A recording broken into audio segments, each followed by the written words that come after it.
నువ్వెంత కష్టపడి చదివినా, ఎంత కెరీర్ గ్రోత్ ఉన్నా, ఎంత అద్భుతమైన టాలెంట్ ఉన్నా లాటరీలో కొట్టుకుపోతావు అన్నటువంటిది H1B వీసాల విషయంలో జరిగింది. H1B వీసా అంటే ఏంటి? అమెరికాలో మన దగ్గర ఉన్న టాలెంట్‌కి తగినటువంటి ఉద్యోగాలు ఇచ్చేటటువంటి సంస్థలు మనల్ని ఎంపిక చేసుకోవడం. అయితే వాళ్ళు ఎంపిక చేసుకున్న అందరికీ H1B వీసాలు రావు.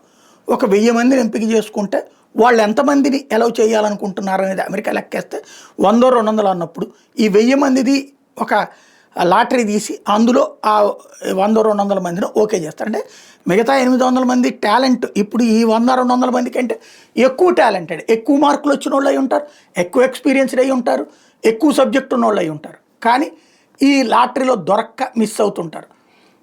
తక్కువ టాలెంట్ ఉన్నా సరే లాటరీ కారణంగా అక్కడికి వెళ్ళి సక్సెస్ అవుతున్న వాళ్ళు ఉన్నారు.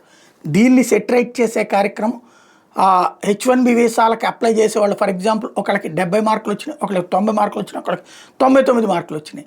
ఇప్పుడు ఆ మార్కులు ఆ కెరీర్ ఒకళ్ళు 5 ఏళ్ళు పనిచేసి ఉంటారు, ఒకళ్ళు 10 ఏళ్ళు పనిచేసి ఉంటారు, ఒకళ్ళు 1 ఏడాది పనిచేసి ఉంటారు.